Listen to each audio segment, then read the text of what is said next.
साथियों नमस्कार, मैं doctor Anand Kumar Gupta, chest physician Balrampur अस्पताल लखनऊ। आज मैं अपनी राइनाइटिस सीरीज़ के अगली कड़ी लेकर के मैं आया हूँ। साथियों, हमने पिछली कई एपिसोड्स में एलर्जिक राइनाइटिस के बारे में चर्चा करी, जो राइनाइटिस के सबसे मुख्य कारण रहा है। आज हम एलर्जिक राइनाइटिस के आगे के राइनाइटिस के दूसरे कारणों पर चर्चा करना शुरू करेंगे।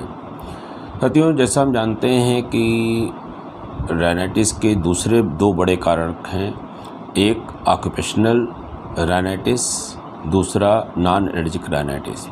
ऑक्यूपेशनल राइनाइटिस को इसलिए अलग से किया गया कि इसके बारे में हम लोग को अलग से चर्चा करनी है, क्योंकि ये एलर्जिक और नॉन एलर्जिक दोनों होते हैं, मिक्स्ड होते हैं। यदि अगर हम ऑक्यूपेशनल राइनाइटिस की चर्चा करें, यदि किसी को जो राइनाइटिस है के जैसे लक्षण हैं, जैसे छींक आना, नाक में जकड़न होना, नाक से पानी आना इत्यादि, तो अगर किसी व्यक्ति में ये लक्षण कार्य क्षेत्र के कारक की वजह से ही उत्पन्न हुए तो कहेंगे हम इसको ऑक्यूपेशनल राइनाइटिस। अगर किसी को पहले से ही राइनाइटिस लक्षण है लेकिन कार्य क्षेत्र पर जाने पर लक्षण और तीव्र हो जाते हैं तो हम कहेंगे वर्क एक्सरबेटेड राइनाइटिस, WER। और वहीं पर इन दोनों को मिला करके ऑक्यूपेशनल राइनाइटिस और वर्क एक्सरबेटेड राइनाइटिस को मिला करके एक शब्द में अगर कहना चाहेंगे तो कहेंगे वर्क रिलेटेड राइनाइटिस, WRR। तो WRR में आपका ऑक्यूपेशनल राइनाइटिस जो केवल ऑक्यूपेशन की वजह से पैदा हुई, और वो राइनाइटिस भी जो ऑक्यूपेशनल फैक्टर्स की वजह से और इंक्रीज़ कर गई, दोनों शामिल है। राइनाइटिस करने वाले जो विभिन्न कारक हैं, ट्रिगर एजेंट हैं, यदि वो इम्यूनोलॉजिकल पाथवे अर्थात IgE मीडिएटेड पाथवे का उपयोग कर करके राइनाइटिस के लक्षण पैदा कर रहे हैं तो हम कहेंगे ये एलर्जिक ऑक्यूपेशनल राइनाइटिस है। वहीं पर ऐसे ट्रिगरिंग एजेंट जो नॉन इम्यूनोलॉजिकल पाथवे का उपयोग करके राइनाइटिस के लक्षण दे रहे हैं, अर्थात वो नॉन IgE मीडिएटेड हैं, उनमें IgE की प्रधानता नहीं है, तो हम कहेंगे non allergic occupational rhinitis. Non allergic occupational rhinitis दो मुख्य तरह से मानी जाती है, एक इरिटेंट इंड्यूस्ड और दूसरा corrosive occupational non allergic rhinitis. तो राइनाइटिस के लक्षण तो दो सब तरह में एक ही जैसे होते हैं। हमको कारक ढूंढने होते हैं, लक्षणों के विस्तृत इतिहास जानना होता है, नाक और संबंधित अंगों की जांच करनी होती है, कुछ लैब टेस्ट कराने होते हैं, और ऐसे केसेस में हमको कार्य क्षेत्र वर्क प्लेस का भ्रमण करना होता है, और तब हम जा कर के कॉजेटिव एसोसिएशन ढूंढ पाते हैं कि किन फैक्टर्स की वजह से ऑक्यूपेशनल वर्क प्लेस की वजह के जो उपस्थित हो की वजह से ये परेशानी उत्पन्न हो रही है। जो ऑक्यूपेशनल राइनाइटिस है वो ऑक्यूपेशनल अस्थमा का भी कारण बनता पाया जाता है। अक्सर इसे छोटी मोटी तकलीफ करके ऑक्यूपेशनल डिजीज़ के रूप में एक्सेप्ट नहीं किया जाता है, प्रभावी कदम नहीं उठाए जाते हैं, इसकी वजह से वर्कर्स को कंपनसेशन नहीं मिल पाता है। इनके इलाज का वही बेसिक दो स्टेप हैं कि कारक को पहचान के उनसे बचाओ और साथ में उनके लक्षणों का इलाज, जैसे हम लोग एलर्जिक राइनाइटिस में करते थे, उसी पैटर्न पर हमको चलना होता है। अब हम चलते हैं नॉन एलर्जिक राइनाइटिस की तरफ। नॉन एलर्जिक राइनाइटिस को हम नॉन एटॉपिक राइनाइटिस भी कह सकते हैं। इसमें एलर्जिक राइनाइटिस के मुकाबले लक्षणों में तीव्रता कम होती है। ये नॉन IgE मीडिएटेड राइनाइटिस होती है, अर्थात इसमें एलर्जिक स्किन टेस्ट ऋणात्मक होता है, इसमें स्किन एलर्जी टेस्ट मतलब पॉजिटिव नहीं आता है, और इसमें टोटल सीरम IgE और कहते हैं कि या एलर्जन स्पेसिफिक IgE का स्तर सामान्य होता है। तो इसको मुख्यतः दो भागों में हम लोग जान सकते हैं, एक संक्रमण जनित, दूसरा असंक्रमण जनित। तो इन्फेक्टिव टाइप की नॉन एलर्जिक राइनाइटिस और नॉन इन्फेक्टिव टाइप की नॉन एलर्जिक राइनाइटिस।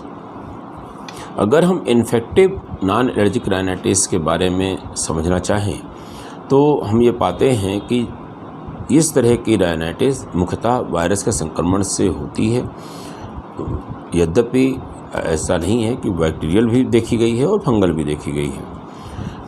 तो जो तीव्र टाइप की होती है, एक्यूट टाइप की राइनोसाइनोसाइटिस होती है, वो उसमें मतलब बार बार अगर लक्षण आ रहे हैं, रिकरेंट भी टाइप की हो सकती है और वन एपिसोड की हो सकती है। वहीं पे जो दूसरी टाइप की होती है, दीर्घकालिक या क्रॉनिक राइनोसाइनोसाइटिस होती है, वो लंबे रूप में दिखाई देती है।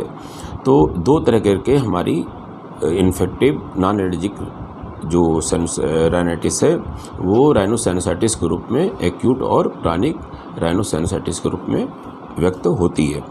अर्थात नाक की साथ साथ जो साइनसेस होते हैं उनकी म्यूकोसा का भी शोथ या इन्फ्लेमेशन साथ में ज़रूर मिलता है आमतौर पर। ये साइनसेस हैं क्या? नाक के चारों ओर साइनसेस होते हैं, इसीलिए उनका नाम पैरानेसल साइनसेस भी है। ये साइनसेस जो स्कल है, हमारी खोपड़ी है, कपाल है, उसकी जो हड्डियां होती हैं उसमें हवा भरे खाली स्थान को हम साइनस कहते हैं। ये 4 तरह के होते हैं। पहला, चीक बोन अर्थात मैक्सिला बोन के अंदर मैक्सिलरी साइनस, फोरहेड बोन अर्थात फ्रंटल बोन में फ्रंटल साइनस, दोनों आँखों के बीच में नेजल ब्रिज के अगल बगल इथमॉइड बोन के में इथमॉइडल साइनस, और आँख और नाक के पीछे यहाँ कहीं अंदर की तरफ स्फेनॉइड बोन में स्फेनॉइडल साइनस।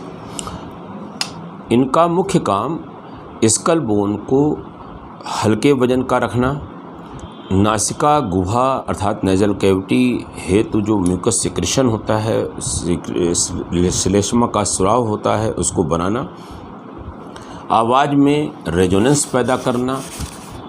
इसीलिए आपने देखा होगा कि जब राइनोसाइनोसाइटिस होती है तो आवाज़ भारी हो जाती है, और जो हवा प्रवेश करती है उसको नम और शरीर के तापमान पे बनाना, घ्राण शक्ति के लिए घ्राण सतह को बढ़ाना इत्यादि होता है। इनमें मैक्सिलरी साइनस जो सबसे बड़ा होता है उसके संक्रमित होने की संभावना सबसे ज़्यादा होती है। तो ऐसी राइनोसाइनोसाइटिस जो 12 हफ्ते से कम ड्यूरेशन की होती है, काल की होती है, उसे हम एक्यूट क्रॉनिक साइनोसाइटिस कहते हैं। वहीं पर जो 12 हफ्ते से ज़्यादा लंबे समय तक हो जाती है तो हम उसको क्रॉनिक राइनोसाइनोसाइटिस कहने लगते हैं। राइनोसाइनोसाइटिस में राइनाइटिस के लक्षणों के अलावा साइनोसाइटिस के लक्षण जैसे चेहरे, दांत में दर्द, थकान, बुखार आदि और अधिक मात्रा में मिलते हैं। तो इसका इलाज हम जो है राइनाइटिस का इलाज और साथ में साइनोसाइटिस का इलाज मिला करके हम लोग को करना होता है। अब आती है बात असंक्रामक अर्थात non infective non allergic rhinitis की। अगर हम इसको देखें तो हम देखते हैं कि राइनाइटिस के जो मुख्य लक्षण हैं, जैसे नाक में जकड़न है, नाक से नेजल ऑब्स्ट्रक्शन जिसको कहें, या नाक से पानी बहना है जिसको राइनोरिया कहें, तो ये कहते हैं कि non allergic non infective type के ट्रिगर द्वारा होता है, जैसे मौसम में परिवर्तन, तेज गंध जैसे कोई परफ्यूम एक्सेट्रा, एयर पॉल्यूटेंट्स वायु प्रदूषक कारक जैसे कहते हैं कि धुएं की जो गंध होती है, या टोबैको की जो फ्यूम होती है, तो इस तरह से कारक हो सकते हैं, या वायुमंडलीय दबाव में अचानक परिवर्तन है, ये सब कारक हो सकते हैं। तो वो नॉन एलर्जिक नॉन इन्फेक्टिव कारक में आते हैं। इसको हम लोग आज क्लासिफिकेशन इसका समझते हैं। ये कई प्रकार का हो सकता है। पहला होता है नॉन एलर्जिक राइनाइटिस विद एओसिनोफिलिया, जिसके विषय इसको शॉर्ट में कहते हैं नेयर्स, NARES। इसी के साथ साथ न्यूट्रोफिलिक नॉन एलर्जिक राइनाइटिस हो सकती है, नॉन एलर्जिक राइनाइटिस विद मास्टल्स हो सकती हैं, या मिक्स्ड टाइप की नॉन एलर्जिक राइनाइटिस भी हो सकती है इसके दूसरे वेरिएंट्स में। दूसरा, इम्यूनोपैथोलॉजिकल डिजीज़ के साथ राइनाइटिस हो सकती है, जैसे Churg, Strauss syndrome, Wegener's disease, granulomatosis, SLE systemic lupus erythematosus, sarcoidosis इत्यादि बीमारियों के साथ। तीसरा हो सकता है स्ट्रक्चरल एबनॉर्मलिटीज़ की वजह से, मतलब यानी कि बनावट में कुछ ऐसे परिवर्तन हो गए जिससे राइनाइटिस जैसी पिक्चर पैदा हो रही है, जैसे डेविएटेड नेजल सेप्टा DNS, जिसमें नाक की हड्डी टेढ़ी हो जाती है। एडेनॉइड हाइपरट्रॉफी, एडेनॉइड एक स्ट्रक्चर होता है गले में, उसमें बढ़ जाना। ऐसे ही सेरेब्रो स्पाइनल फ्लूइड लीक इत्यादि, ये स्ट्रक्चर एबनॉर्मलिटीज़ हो गई। चौथा आपका होता है हार्मोनल चेंजेस की वजह से राइनाइटिस जैसे लक्षण। कुछ लोगों में राइनाइटिस जैसे लक्षण ड्यूरिंग गर्भकाल में, प्यूबर्टी की स्टेज में और मेंस्ट्रुअल साइकिल के बदलाव के दौरान और हाइपोथायराइडिज्म आदि हार्मोनल चेंजेस वाली बीमारियों के साथ देखा जाता है। पांचवा प्रकार होता है ड्रग इंड्यूस्ड, अर्थात कुछ चल रही दवाइयों के प्रभाव में, जैसे लोग ओरल कंट्रासेप्टिव अर्थात मुखी गर्भ निरोधक ले रहे होते हैं, जैसे आप मालाडी, मालायन इत्यादि ब्रांड जानते हैं। जैसे कुछ लोग कोकेन यूज़र होते हैं, उनमें इसके लक्षण मिल सकते हैं। नाक खोलने वाली कुछ दवाओं के अत्यधिक उपयोग से होने वाली बीमारी राइनाइटिस मेडिकामेंटोसा हो सकती है। वो कुछ दवाएं जो एनसेड ग्रुप की हैं, non steroidal anti inflammatory drugs हैं, जिसमें एस्पिरिन और आइबुप्रोफेन इत्यादि आती हैं, उनसे सेंसिटिविटी की हो सकती है। छठा आता है न्यूरोजेनिक टाइप का, अच्छा मतलब यानी कि न्यूरल इन्वायरमेंट की वजह से। इसमें आता है गस्टेटरी, आता है इमोशनल, इसमें आता है कोल्ड एयर इंड्यूस्ड इत्यादि।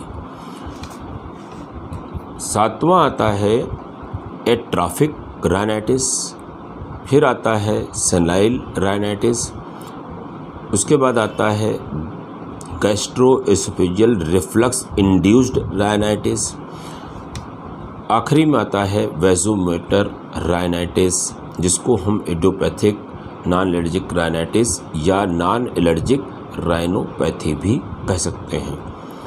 साथियों, इन मुख्य non allergic non infective variants के बारे में हम लोग अगले वीडियो में और डिटेल में जानेंगे, उनके मैनेजमेंट के बारे में जानेंगे। आपकी बहुत सारी क्यूरियोसिटीज़ इसमें शांत होंगी, ये मेरा विश्वास है। मिलते हैं अगले वीडियो में। आप अपने साथियों में इनकी जानकारी देते रहें, नए सब्सक्राइबर मेरे साथ जोड़ते रहें, और क्या आप सुनना चाहते हैं कमेंट बॉक्स में अपनी प्रतिक्रियाएं ज़रूर दें। धन्यवाद, फिर मिलते हैं अगले वीडियो में।